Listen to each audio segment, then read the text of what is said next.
皆さんこんばんは、サイラです。今回はスカーレットネクサスで知ってると得する小ネタを紹介していきます。ネタバレ含みますのでご注意ください。このチャンネルは攻略裏技検証系の動画を扱っています。気になる方はチャンネル登録をお願いします。やっと1周目が終わりました。なかなかボリュームありましたね。寄り道しながらでしたが40時間ぐらい。画面上今56時間、もうすぐ57時間ぐらいになるんですが、実際ちょっと放置してた時間もあったので、40時間、45時間、そのくらいじゃないかなと思います。結構やってますね。これから2周目をやっていこうと思ってるんですが、1周目が終わったっていうところで、最初から知ってたらこれ楽だったなとか、そういう情報がありますので、それらを紹介していこうと思います。まず1つ目ですが、敵は復活しません。エリア内で別マップに移動してっていうのをやっても戻ってきても敵は復活してないんですね。ただし別のワールドマップっていうんですかね、こういうところに移動してもう一度戻ってくると敵は復活します。特定のアイテムを集めたいなんていう場合は一旦別のエリアに移動して戻ってくれば復活してるっていう感じになります。あとは自動で敵がどんどん湧いてくる、そういうマップはなかったので、経験値稼ぎをいっぱいしたいなんていうのはちょっと使えない、そんな感じでした。続いてですが、レベル上げは意識しなくて大丈夫です。ストーリーが進むと同じエリアでも敵のレベルがどんどん上がっていきます。それに応じて経験値も増えていって勝手にどんどんレベル上がっていきます。私は序盤の方結構経験値稼ぎをしてレベル上げていったんですが、少しストーリーが進むと、それ以上に強いレベルのモンスターが出てきて勝手にどんどんレベルが上がっていっちゃいます。なので頑張ってどこかでレベル上げっていうのはしなくて大丈夫です。続いてですが、難易度、これ特にイージーにしてもペナルティらしきものはありませんでした。少し敵のドロップ率が落ちてるような気はするんですけど、それでも高ランクのドロップ全然出ていたのでそんなに気にしなくていいと思います。序盤は全然ノーマルでもハードでもいけると思うんですが、中盤から後半にかけてその辺から正直ノーマルでもかなりきつくなってきます。ギミックを理解して敵の弱点をついて倒すっていうことをやっていかないとなかなか厳しいです。ゴリ押しで倒せなくなってきます。イージーにするとゴリ押しで倒せるっていう感じですね。私の場合は途中までノーマルでやってたんですけど、だんだん厳しくなってきてめんどくさいのでイージーに変えてゴリ押ししちゃいました。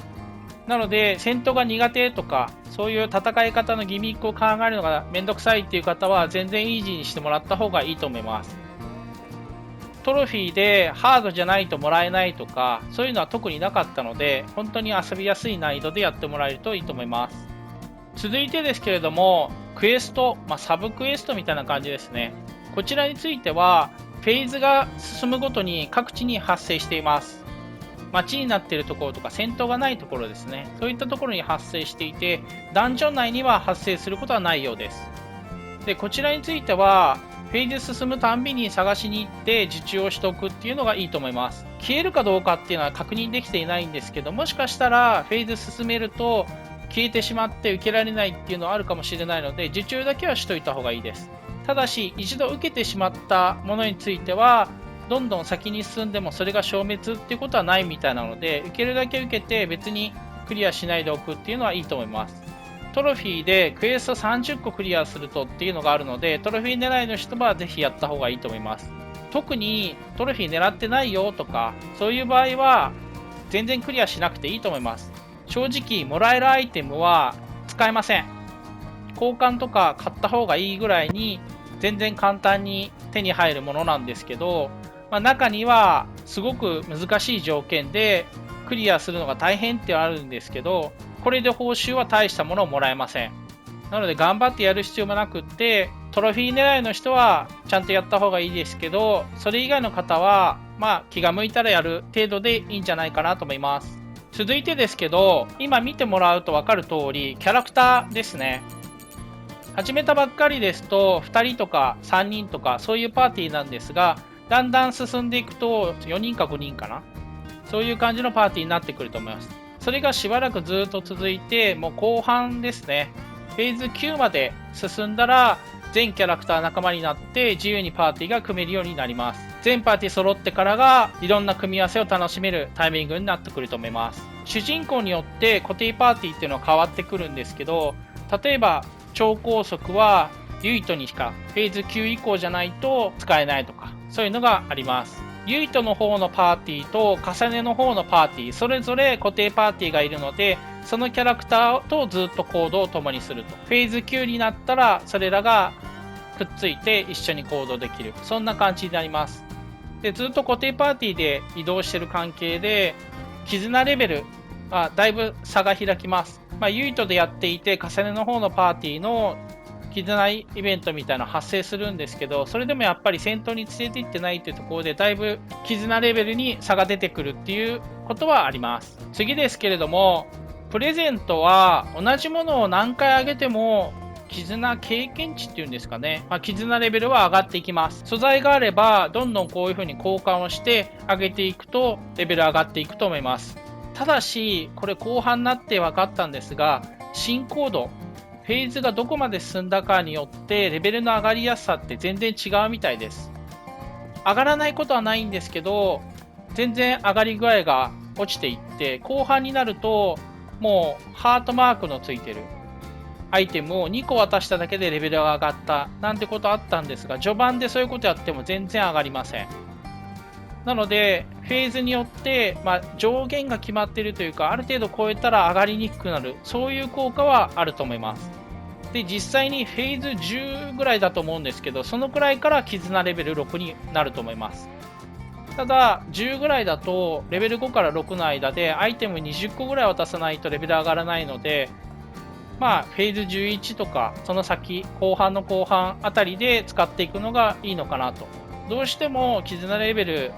5とか6じゃないと困るっていうものに関しては全然やっていいと思うんですが、そこまで焦る必要ないと思います。で、先ほどお話しした初期パーティー、その固定パーティーと後で合流組と絆レベルに差が出てくるってお話ししたんですが、もう後半になるとそこの差っていうのもすぐに埋まります。私はもう本当に序盤からプレゼントをいっぱい集めて、素材集めに戦いに行って集めてプレゼントしまくってっていう感じでやっていたんですが、本当に後半もうこの努力は何だったんだろうっていうぐらい簡単に上がっていきました。なのでプレゼントをいっぱい渡せばレベル上がるというのはあるんですが、そんなに無理して上げる必要がないっていう感じです。戦闘に困ったら上げる、そんな感じでいいと思います。次ですけれども、マップにこういうアイテムが落ちてると思うんですね。こういう緑のやつと白っぽいやつと、マップを見ると分かるんですが、この緑のやつとこういう矢印っぽい白っぽいアイテム、これなんですけれども、緑に関してはたまにプレゼントとかプラグインがあります。無理して取る必要はないんですが、取れるようだったら取っといた方がいい、そんな感じですね。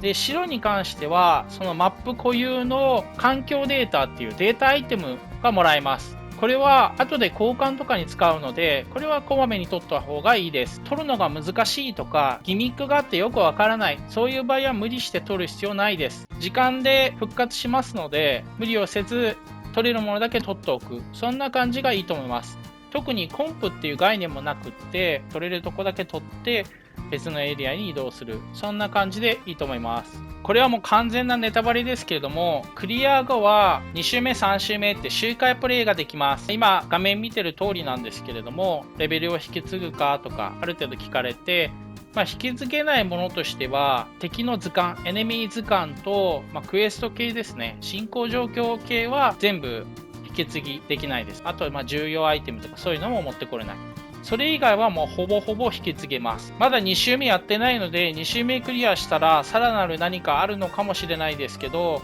トロフィーを見る限りは、2周したら終わりなのかなっていうところですね。もしかしたらなんか裏のラスボスみたいのがいるのかなと思ったんですけど、トロフィー見る限りはなさそうですね。はい、今回は以上になります。ご視聴ありがとうございました。ご視聴ありがとうございました。チャンネル登録、グッドボタン、ベルマークお願いします。私たちもたまに出るので見てください。